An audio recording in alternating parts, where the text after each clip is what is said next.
From the station working for you, this is Good Morning Indiana, streaming now. It's Thursday, October 22nd, and right now on Good Morning Indiana. The Guard will be trained to assist with screening of employees and simple infection control practices. Rising coronavirus cases in the state's long-term care facilities is a top concern. This morning, how the National Guard will be used to help curb cases. Harvest time in Indiana. Now the future of farmland is up in the air. Only on WRTV, we'll hear directly from the company seeking to install solar panels on hundreds of acres in Shelby County. Plus, fall weather will turn to snowflake weather before we know it. Working for you, we're looking at the steps you can take now to prepare for the winter. And we don't really want to think about snow just yet. No. Oh, my goodness. All right, good morning to you. I'm Lauren Casey. Raphael, snow not an issue today. I know you may not have gone outside yet, but we're getting you prepared. Well, listen, Lauren, first of all, welcome back. Great to have you back with the Thank family. you. A big thank you to Nicole Griffin for filling in. And Todd Clausen, I have the bike helmet over there somewhere, but I am ready to get on that bike and enjoy the Franklin Greenway trails this morning. So bring it on. Come on. We need the heat. We need the heat. You just need a little time for the fog to burn off here this morning. That should happen pretty quickly. And then all systems go for anything outside. Raphael's getting on his bike. I got the golf clubs in the trunk, heading to the golf course after the noon show later on this afternoon. Have to take advantage of these warm days in mid to late October. Now, this morning there is some dense fog out there. So if you are getting on the roadways this morning, just know that the visibilities are going to change a little bit. The lowest visibilities are to the north up in Peru, and then to the east over into the Gas City, and eventually down into the Muncie area. Here in downtown Indianapolis, visibility not terrible, but you do notice off in the distance there that little thin band of cloud cover. And that, again, as soon as the sun comes up, will burn off very, very quickly. 50s here this morning, so you're walking out to mild temperatures. And once we burn that fog off, temperatures will warm very, very quickly with a southerly wind. The storm track with the warm front to our north is allowing us to be rain-free for the most part today, and it's also allowing our temperatures to surge very quickly. 72 degrees already by the time we get to the noon hour, with high temperatures today anywhere from 75 to 80 degrees. Lauren? All right, Todd, and we are monitoring that fog out there early this morning. This is up near the Westfield area on US 31, a view here just south of 161st Street. So you can see traffic is still traveling up to speed, both northbound and southbound there on the highway. So that is good news. Just use the low beams, give yourself a little bit of extra time, and be aware. Even if you're in an area that's not foggy, you may run into a spot that does have some fog, so be prepared to give plenty of space between you and the vehicle in front of you. This morning, the coronavirus pandemic, it remains top of mind for people coast to coast, especially right here in Indiana. And Lauren, that's why we're spending the next 4 minutes breaking down this new information on how the virus is impacting families across our state. We begin, of course, with the growing numbers. State health officials report 1,766 new coronavirus cases. Since the pandemic began, more than 152,000 Hoosiers have tested positive for the virus. Working for you this morning, our team has been tracking the numbers of the daily reported cases every single day. Our team put together this graph showing the number of new cases from September through until now. The lowest number of new cases was 384. That was reported back on September the 8th. The highest number of daily cases was reported on Saturday at 2,521. This morning, the State Health Department confirms 15 new coronavirus deaths. Since the pandemic began, nearly 3,800 Hoosiers have died with the virus. And this morning, 4 Indiana counties are in the red status, and that means they're experiencing a high positivity rate. Dearborn, Ohio, Posey, and Vermilion counties all have positivity rates above 15% now. Ohio County is near Cincinnati. It has the state's highest positivity rate at nearly 29%. Dearborn County has the second highest positivity rate in the state. So this week, you've heard us talk about Boone County. On Tuesday, we reported 4 residents of a long-care nursing home died with the coronavirus that was up in Lebanon. So we want to take a closer look at the latest data for the county northwest of Indianapolis. Nearly 1,200 Boone County residents have tested positive for COVID-19. 48 people living in Boone County have died with the virus. However, no new deaths were reported on Wednesday here. Boone County has a positivity rate just shy of 4%. You know, Boone County is not alone. This morning, the pandemic is hitting those long-term care facilities in the Hoosier State especially hard. The state reports 506 new COVID-19 cases among long-term residents. Health officials also report 92 more long-term care residents have died with coronavirus. 434 new staff cases are reported this morning. And since the pandemic began, 13 staff members at long-term care facilities have died with COVID-19. And this morning, state health leaders say that additional steps are being taken to protect Hoosiers in long-term care facilities. At Wednesday's press briefing, the State Department of Health announcing a 5-step plan to help reduce COVID surges in those facilities. And the plan includes hiring staff from the healthcare reserve workforce, providing more personal protective equipment, requiring infection control training, allowing immediate discharge from a hospital to a patient's home, and calling on the National Guard. The Guard will be trained to assist with screening of employees and simple infection control practices. The work will begin on November 1st and will start in long-term care facilities that are experiencing positive cases, and then will expand to all 535 facilities. The State Department of Health says 58% of the state's COVID deaths have happened in long-term care facilities. Later today, Vice President Mike Pence will be in the Hoosier State. He's going to hold a campaign rally in Allen County in the city of Fort Wayne. Now, reporters asked the governor if he plans to attend that rally later today and if it's wise to hold such a big event with the state's spike in COVID-19 cases. If it's safely orchestrated, and that's what we'll review, when I finalize whether or not I likely will. By the way, I'm not trying to avoid your question. I likely will. We need to finalize it on my schedule, but we'll obviously, if we do, follow all the Secret Service protocol. I'll be tested before I go. I'll share those results with you, and I'll be masked up. And if I can't be distanced, I'll be masked up. After today's visit to Fort Wayne, Vice President Mike Pence and the Second Lady plan to stop in Indianapolis on Friday to vote early. Let's go now to Democracy 2020 and the final presidential debate. It's just hours away. And Raphael, it'll be the first to include a mute button. That's right, Lauren. Our WRTV's political insiders joined us this morning with more on that possible exchange. It is now time for our political insiders. Everyone is looking at that mute button. Will the mute button matter during this presidential debate? Megan Robertson. It should make it more pleasant for everybody watching it. But, will it matter in general and opinions that people have? Probably not. Be interesting to watch how he reacts to being cut off, because I don't see there's any way he's not going to get cut off because he can't stop talking. This would be a huge gift to him to allow Joe Biden to try to expound on his thoughts for a full 2 minutes together without going off on some tangent. It could be a gift. Since he had such a disaster in the debate, the first one, and then, Savannah Guthrie, frankly, won the second debate. So the mute button will be well-intentioned, but will it be effective? Probably not. A documentary in which Pope Francis is now saying that he is in favor of civil unions for same-sex couples. Will that change the dynamic of the discourse that we're having on the issue? The Pope is more progressive than a large swath of the United States of America. I don't know what that says, other than I do like this Pope. Where the Pope's comments may have the most impact, though, are in the developing world, in places that have not been nearly as welcoming to the LGBTQ community. And I think that this could have a great impact on equality across the globe. Having that come from the Pope at this time, it certainly, though, does speak to his willingness to speak out on equality. As someone who is married to a woman, I'm hopeful that it helps drive the conversation. Right now there is a lot of conversation and fear, frankly, in the LGBTQ community that the Supreme Court may be shifting in a way that could overturn gay marriage nationwide. And if that is indeed the case, then we are going to have to continue fighting this fight. Our political insiders and our Democracy 2020 coverage continues right now on WRTV.com. Raphael, thank you. Developing this morning, an overnight deadly shooting pushes Indianapolis closer to another grim milestone.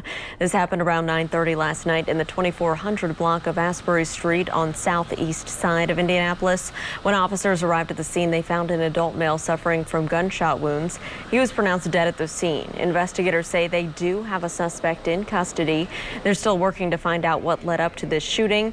As of this morning, there have been more than 190 criminal homicides, and around 160 of those are listed as intentional homicides.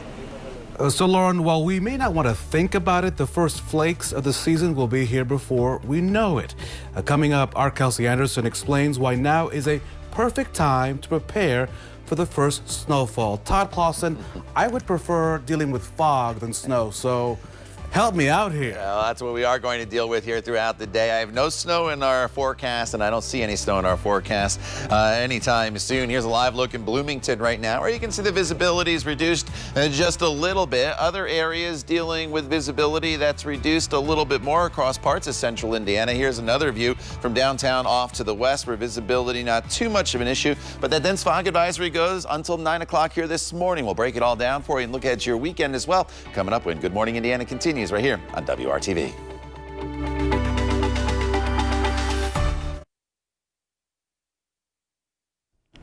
Welcome back. We are still monitoring that semi-crash and interstate closure down past Columbus on southbound I-65. These are pictures from Indiana State Police at the scene. This involved multiple vehicles and a semi overturned. We also just learned that the semi caught fire, and so they're working on that cleanup right now. Minor injuries were reported, but it's still closing the southbound lanes of I-65 past State Road 46. So let's take a look at our map right now. As you're traveling all the way south there to southern parts of our state past Columbus, you will need to get off the southbound interstate.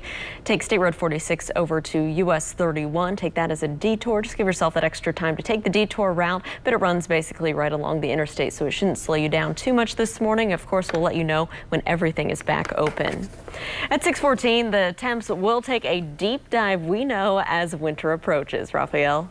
And Lauren, I think our Kelsey Anderson is ready to just check out our own vehicles. I am confident in her. She's an amazing professional. And this morning, she has your ultimate winter survival guide. And Kelsey, our vehicles will be parked near you in a matter of moments because we know you can do it. I don't think you want me to check your car for you. I could check your wiper blades. I just learned how to do that, so we're going to show you how to do that this morning. So obviously, if you've been out driving over the last couple of days, you know whether or not your wiper blades are in good shape, because if they were streaking or stuttering, they're obviously probably in need of replacements. But I'm here this morning with Matt Foy, so tell me a little bit about how I can double check my wiper blades to make sure I'm in good shape. Yeah, so wiper blades are kind of one of those really, in my opinion, important safety items that can be ignored sometimes. You know, you really need to see where you're going, right? So, you know, it's really important to keep them in good shape, especially as we're coming into winter here, and we may have some slush and stuff on the roads probably coming up pretty soon. Yeah. So really, you know, as you've been driving, you're going to know if they've been streaking. You can't see that well. So obviously that'd be a good indicator that they need replaced. But also you can just kind of pick them up off the windshield. A lot of times they'll kind of tear here on the end. These are in good shape. But just feel them. If there's any chunks missing, things like that, definitely be time to replace. Another thing to keep an eye on is you want to make sure your washer fluid's full as well. Some cars have a low washer fluid indicator, some don't. So it surely doesn't hurt to keep that filled up and make sure you have plenty in the tank. So. Okay, perfect. And again, obviously, if you were out driving these last couple rainy days, you know if your wipers are good or not. But if you're like some people and are working from home and haven't driven that car all summer, you may have put off some of that preventative maintenance. So coming up in the next half hour, we're going to talk more about everything you need to do this month to make sure your car is ready for the winter. Reporting live, Kelsey Anderson, WRTV. Kelsey, thank you so much for that great information. Now, you may not be ready for winter, right? But the Department of Public Works is getting ready. They are ready. On Wednesday, the city unveiled 7 new snow trucks. Officials say they are much needed. Some of the old trucks have been around since 1989. 18,000 tons of salt are on hand, and an extra $2 million in funding is available if needed. I can wait to think about winter weather, Todd. For this morning, we'll just focus on the fog and a nice warmer weather you have for us on this Thursday. Yeah, you don't have to worry about any wintry weather really anytime soon as I look out 7 to 10 days. So that is definitely good news. As you mentioned, Raphael, the headline this morning is the fog. There's a dense fog advisory in effect until 9 o'clock here this morning for most of central Indiana. And then by this afternoon, no, it's absolutely beautiful. A day that you have to take advantage of. It's the best day of the week. That's my headline down there because it'll be warm, it'll be sunny, and then even this evening it is very, very pleasant. Now, the immediate concern is visibility. And if you've been with us here this morning on Good Morning Indiana, I've showed you this map numerous times. You can see there's less of this gray contour around, and that shows the visibilities are starting to get better a little bit. The one exception is visibility is still pretty low here. Gas City over into the Peru area down to Kokomo and into Flora, where visibilities are generally a mile or less. Visibilities have come up here in southern locations, so that is definitely good news, and we'll continue to see those visibility numbers improve pretty quickly here, I think, as we go throughout the morning hours.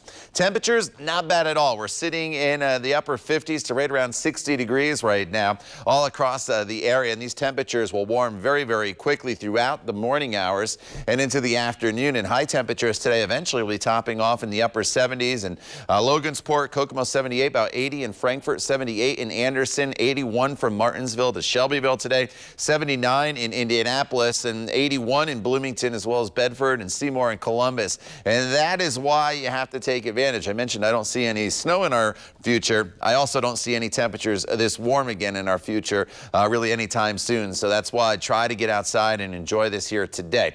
A little more in the way of cloud cover this morning in northern locations, but the storm track and all the rain is to our north here. And you can see the rain is continuing to push to the north. That's because the warm front continues to head in a northerly direction as well. Tomorrow's still nice and mild for us, at least to start today. Temperatures will quickly warm up into the 70s, but then the cold front will come through tomorrow afternoon. And look at the temperature drop as we go from 4 p.m. to 8 p.m. Tomorrow, from 70 down to 53. So the temperatures will fall very, very quickly once the front comes through. The timing of that front is in the mid to late afternoon hours. There could be a stray shower out there before the front passes, but once this front goes through, here it is at 4:30, there could be an isolated thunderstorm as well, but I think for the most part it's just going to be some rain with some gusty winds, and then we'll transition to that cooler weather for the weekend. Saturday, only 54 degrees for your high temperature, partly cloudy skies. Sunday, 56 degrees, but a little better chance of some showers working their way into the forecast. And then as we go forward into next week, it remains cool, temperatures in the 50s with numerous opportunities for rain, especially I think throughout the day on Monday. So take advantage of today's weather and the first half of tomorrow before that cold front arrives. Lauren? All right, Todd, thanks. And we are still continuing to monitor any fog you may encounter for your morning commute. Our photographer Eldon Wheeler has been down in the Southport area here showing you some fog. It looks like it's gotten a little better since earlier this morning, but still some fog out there, as you can see in the lights there, the street lights down near Southport Road. So just use caution as you're heading out there this morning. Raphael? So police chases are an unfortunate part of what many men and women in blue have to confront every day. Coming up, why officers in Los Angeles say they have not seen anything like this before. The details next, right here on WRTV. And it's been an incredibly difficult hurricane season for the Gulf Coast after the 1-2 punch of Hurricane Laura and then Hurricane Delta. Coming up on Good Morning America, Robin Roberts is live from Lake Charles, Louisiana on the resilience and rebuilding communities hit hard by the storm are dealing with.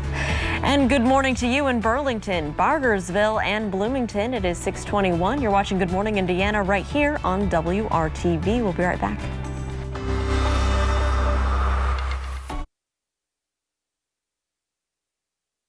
It is 6:23. Welcome back to Good Morning Indiana. We're keeping a close eye on the fog out there this morning. This is up near the Westfield area along US 31. This view is just south of 161st Street, and you can see the fog is still settled in this spot. So use caution as you're traveling out there this morning and use the low beam headlights. Give yourself plenty of time. But Raphael, right now it is 6:24, and it's time to talk about what's trending at 6.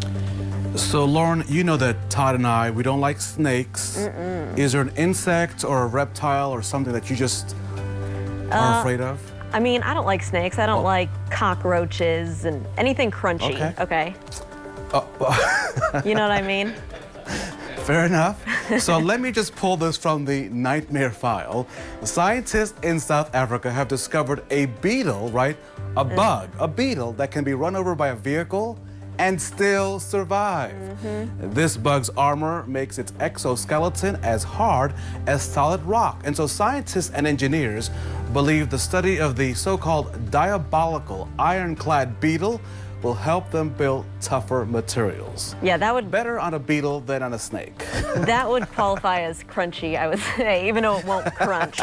That's what I'm talking about. I don't like those types of things. When you said crunchy, I was thinking of chicken. My bad. No, Go ahead, no, this kind of thing.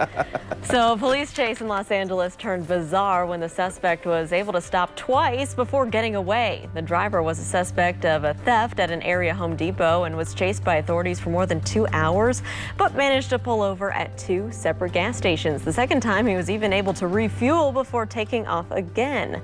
He eventually lost police helicopters by pulling into a parking garage, and police say they gave up on this chase out of concern for public safety. Wow, it's like a movie. Well, indeed. So let me take you this morning to Shelby County. I know it's a little foggy this morning, but I want to take you this morning. This is a picture from Jason Bass. Check this out. It's his neighborhood in Shelbyville. Of course, this morning, you probably have a hard time seeing his neighborhood, but when it all lifts, you can see that there in Shelbyville over the next couple of weeks. Of course, we will share photos of the seasonal change in central Indiana. Todd Clausen, what a view when it's not foggy. That's absolutely beautiful. Yeah, when the sun's shining on all the leaves that are changing across central Indiana later on this afternoon, it'll be absolutely beautiful to get out there and admire all the changing leaves and enjoy the warmth as well. As you mentioned, a little bit of fog here this morning, Raphael, impeding your view of anything, including on the roadway, so give yourself a little bit of extra time as visibility is below 1 mile in some locations, but we'll burn that fog off. We'll be left with mostly sunny skies throughout the day today. It's the best weather day of the week because it's not raining like it has been all week. We get the sunshine back today, but it's also very warm. Temperatures 15 to almost 20 degrees above normal in spots. As highs will be in the upper 70s, Lauren, to right around the low 80s in the southern locations. So make sure you take advantage because things will be changing tomorrow. More on that coming up in just a few minutes. All right, looking forward to it, Todd. Thank you. So we told you yesterday how for the first time in 6 decades, It's a Great Pumpkin Charlie Brown won't be seen here on ABC. Now, I have this on my DVR. I've watched it 3 times this year already. Well, this morning, our John Matarese explains how you can watch this iconic show if you don't have it on your DVR, so you don't waste your money. Sorry, Charlie, the holiday season won't be the same without Charlie Brown and the Peanuts gang on network TV. But there still are some ways to watch the shows without paying for a subscription.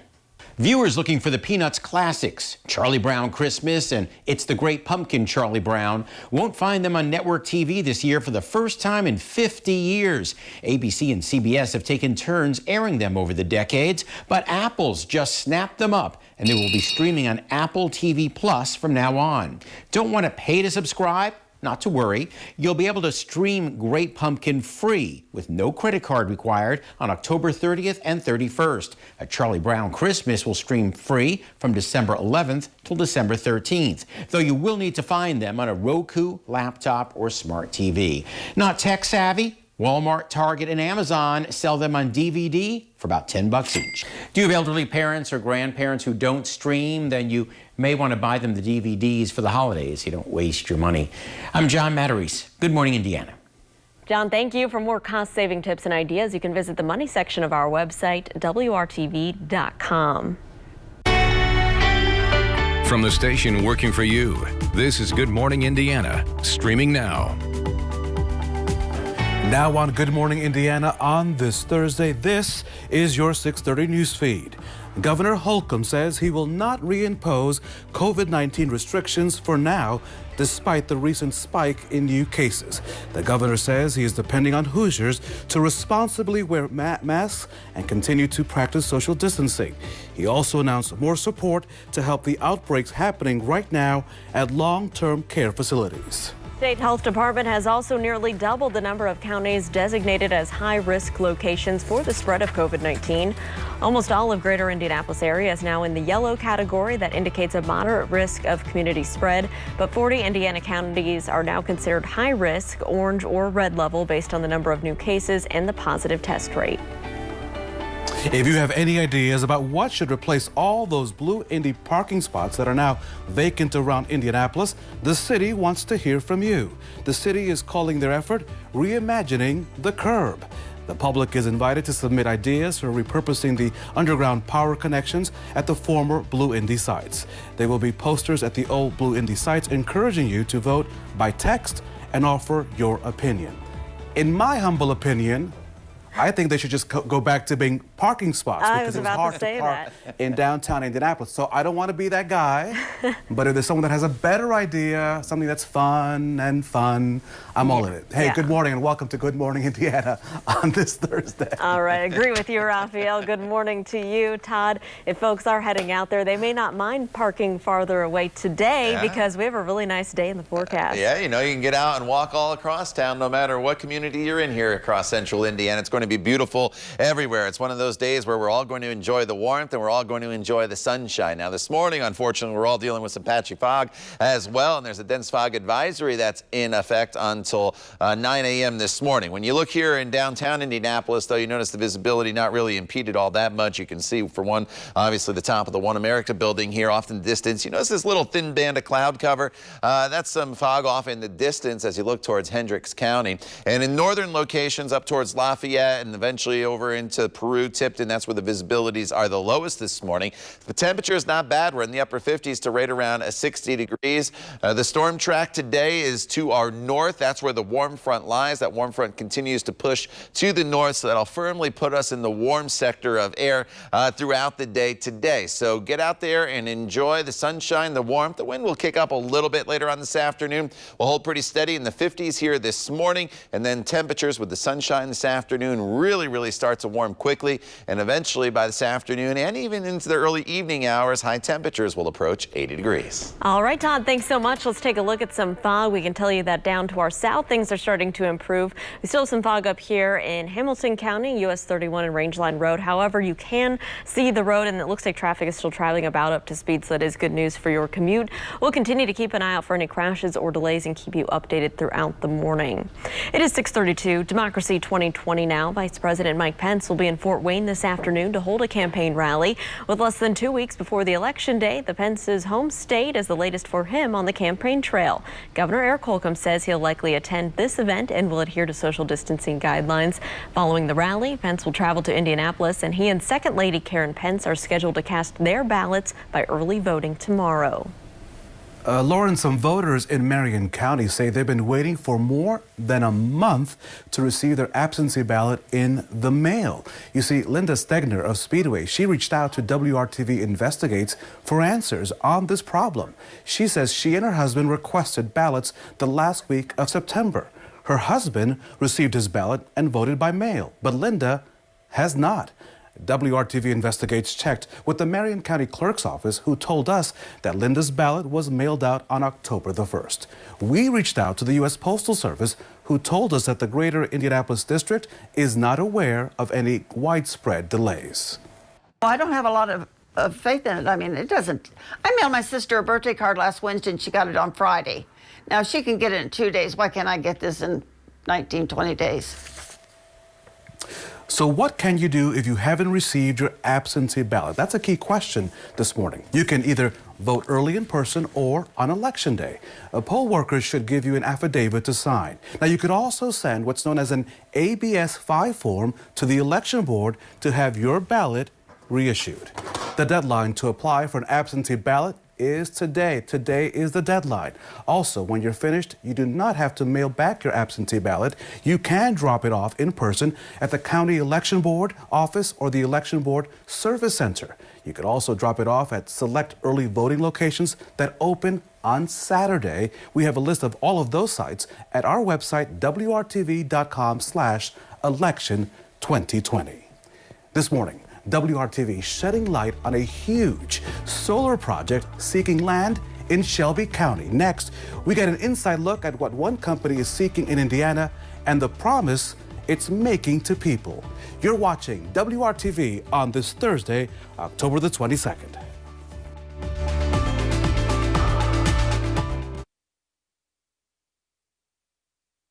It is 6:37. New this morning, the future of hundreds of acres of land out in Shelby County. One company has its eyes on land that it believes is perfect for solar operation. And Lauren, this morning, the promise from a top executive and the ongoing concerns from people whose properties are now in high demand. Kyle Barlow is harvesting his soybeans. The fourth-generation farmer is concerned about the future of the properties around his 2,000 acres. Kyle is among those against Utah-based S-Power, setting up a solar generating facility in Shelby County. This is a fight for my career. I really do. I feel like that these things move in and more and more and more of them happen. This land will go away and we'll never get it back.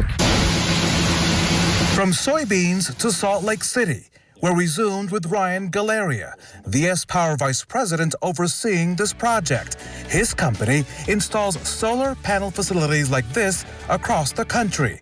He recently addressed the Shelby County commissioners, saying that he would return next summer with a plan for a solar plant. Galeria tells WRTV that S-Power will need between 1,500 and 2,000 acres of land to build a 250 megawatt facility. Such an operation could power up 46,000 homes per year. I can promise you that the modules that we install in these facilities are absolutely safe. There are no health considerations or concerns from our end.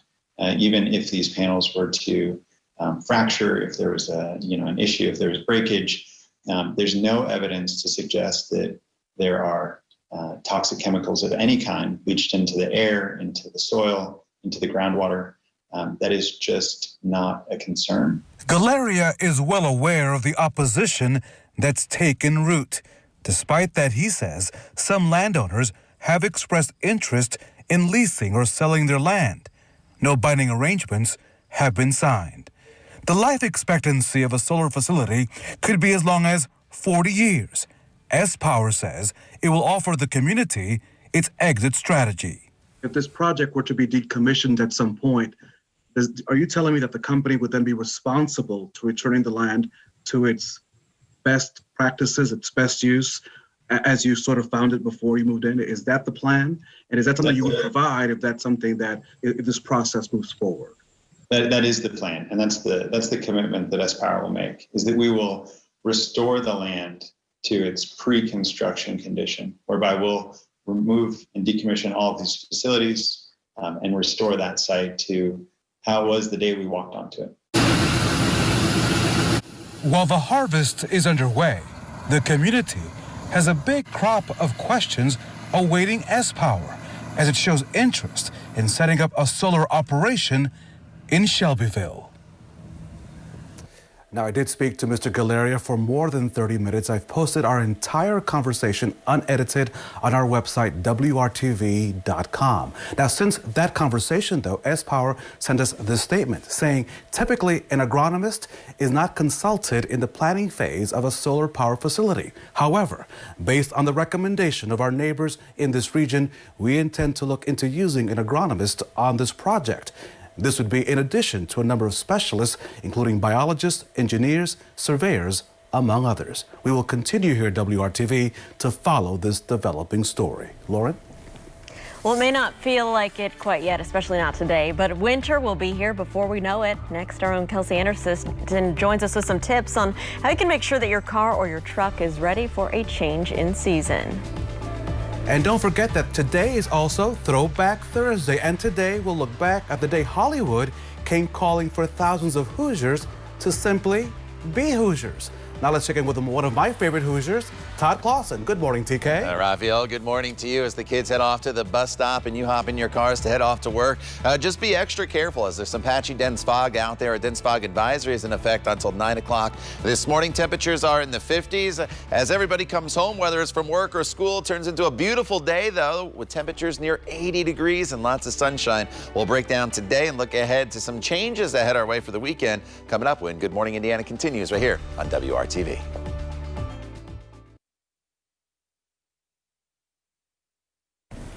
Well, it may not feel like it today, but temperatures will eventually, we know, take a deep dive soon as we get closer to the arrival of winter. I'm just so happy that WRTV's Kelsey Anderson had this assignment today, Lauren, because now I feel better as winter approaches that she will be able to take care of the entire Good Morning Indiana team. Of course, she has this morning your ultimate winter vehicle survival guide. And Kelsey, fill us in because you are the lady who's going to take care of us for the next several months. We thank you. Raphael, I'm not sure that you can afford me as your mechanic, but you might be able to afford someone else. So what we do know that like, a lot of people, they did put off that preventative care. They could have put off that preventative care because they weren't driving their cars as much this summer amid the pandemic. So it's important that you get that preventative care done before the winter weather comes. That way you know that your car is going to start when you need it to start, and it's going to be safe when you are driving.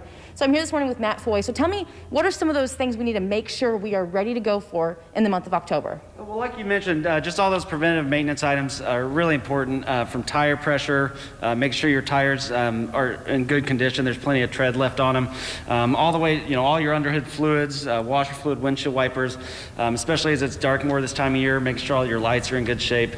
Just, making sure everything on your car, preventive maintenance-wise, is in good shape. Okay, perfect. And so one thing that Matt showed us earlier in Good Morning Indiana was the tire tread trick. Do you have that penny with you still and you could show us? No, I don't actually. Okay, so tell me a little bit about that trick, what it is. All you have to do is stick a penny in your tire. Yeah, you can take just a regular penny and stick it in the tread of your tire. If you can see this top of Lincoln's head from the side, that means it's time for some new tires.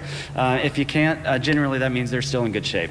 Okay, so that's an easy thing you can do at home, check it yourself. Another thing you can easily check yourself is to make sure all your lights are working. Of course, you need someone to help you to double check those. Yeah, absolutely. As it's dark more, in the summertime, if you were driving to work, it was likely daylight the entire time.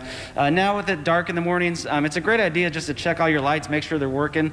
You want to be able to see where you're going, and you want other people to be able to see you as well. All right, well, thank you so much for being here with us this morning. And Raphael, if you do need a mechanic, we are here at the Fisher's location of Jiffy Lube, just by Hamilton Town Center. For now, I'll send it back to you guys in the studio. All right, thank you there, Kelsey. Low beams needed here this morning as we're dealing with some patchy dense fog. A dense fog advisory is in place until 9 o'clock this morning, although these visibilities have started to come up a little bit over the last hour or so, but still reduced in some isolated areas where we have visibilities below 1 mile, especially there in northern locations. So just give yourself a little bit of extra time and just know that those visibilities will change as you cross the miles off on your commute here this morning. We're in the 50s this morning, 59 in Bloomington as well as Martinsville, 57 in Indianapolis, 59 in Muncie. So we're on the warm side of the front. The warm front is now to our north in lower Michigan, and you can see the temperature change. 47 in Chicago, then we're right around freezing as you make your way into the Minneapolis area.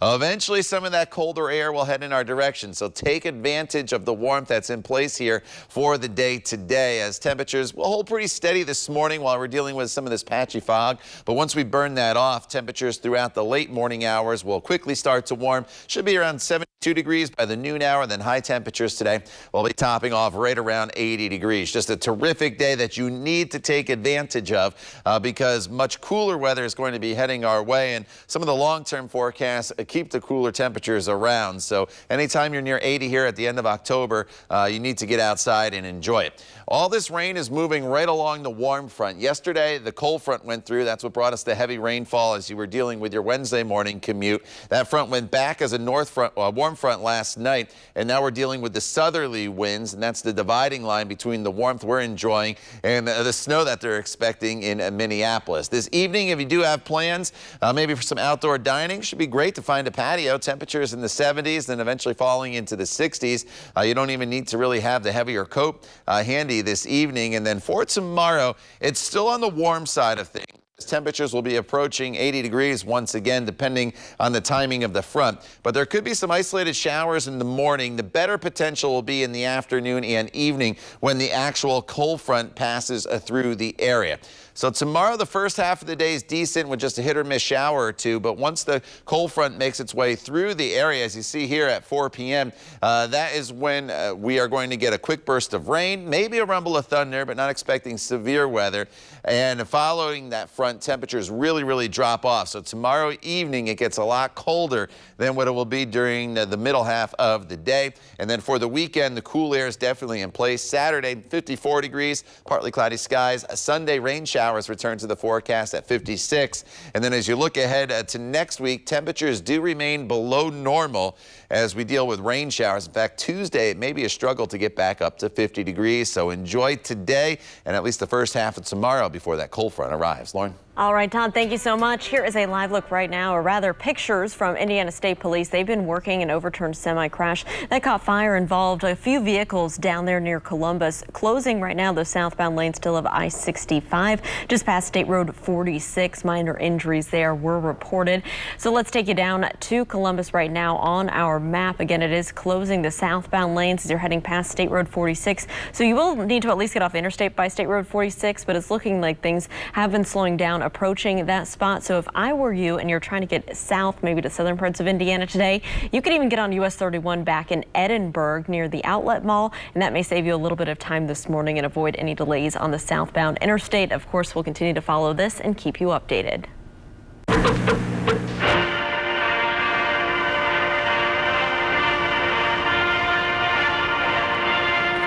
For Throwback Thursday, and Lauren, as you know, I'm as tall as a Keebler elf, so, right?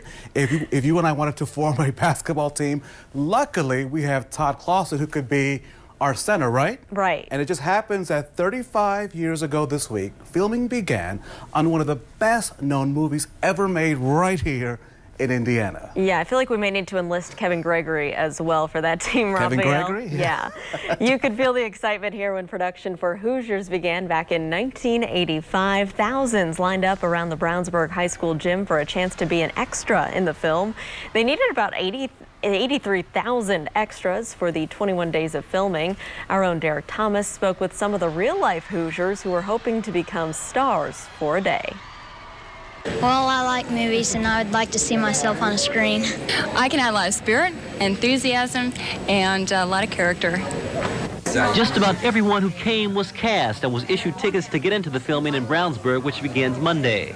Shooting on the $6 million movie is scheduled for completion December 7th. Hoosierland will never be Hollywood, but oh, what fun for a few months out of the year. That's a wrap. Reporting from Brownsburg, Derek Thomas, Channel 6 News. Well, Raphael, a little claim to fame for you. The Hoosiers uniforms were made right in Franklin, Indiana. Little fun fact. Okay. Yeah, and you can That's see right. you can see more of this story, plus another story from former WRTV reporter Greg Todd from the set of Hoosiers after filming began. That plus all of our Throwback Thursday stories are on our website. Just go to WRTV.com/history. That's a great story, and the movie is also just as great. So what really happened when Breonna Taylor was killed by police in Louisville? After hearing from an officer yesterday, today on Good Morning America, an exclusive interview with Taylor's boyfriend on what he saw that fateful night. And when winter gets here, the city says it's ready. We'll show you the new equipment that's ready to roll, along with more of your top stories coming up. Stick around. You're watching Good Morning Indiana right here on WRTV.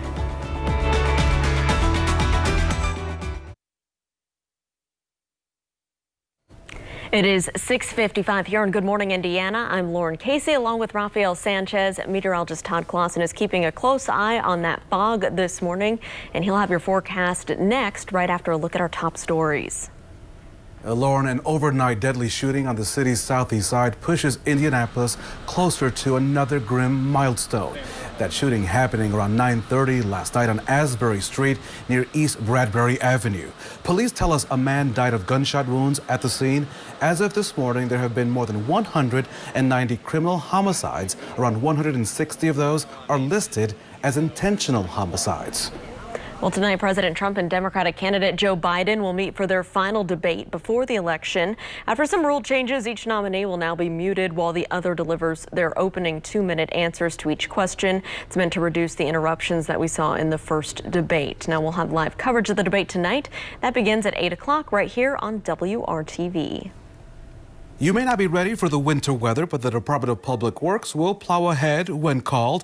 On Wednesday, the city unveiled 7 new snow trucks, replacing vehicles that had been around since 1989. By the way, the city has 18,000 tons of salt on hand, plus an additional $2 million in funding is available if needed. Hopefully, we will not need the salt or those trucks, but it may happen, right, Todd? Yeah, you know, eventually we're going to go into that salt pile. You know, it's bound to happen at some point, but not today, not anytime soon. Good. Today we have a dense fog advisory that's in place until 9 o'clock. Visibility's though starting to improve. That is the good news, and take advantage of today. It's a beautiful day. Once this fog burns off, we are looking at temperatures near 80 degrees with mostly sunny skies. Tomorrow's still mild, but then storms arrive in the afternoon hours. With that will come a quick burst of rain, maybe a rumble of thunder, but not expecting severe weather. But there will be a big difference. As soon as that front goes through tomorrow evening, temperatures drop very, very quickly. It's a cooler weekend for us. Saturday is dry. Rain showers return on Sunday. Then next week remains chilly, Lauren, with numerous opportunities for scattered showers. All right, Todd, thanks. We're back here in 25 minutes and throughout Good Morning America with news, weather, and traffic updates. We hope you have a great Thursday.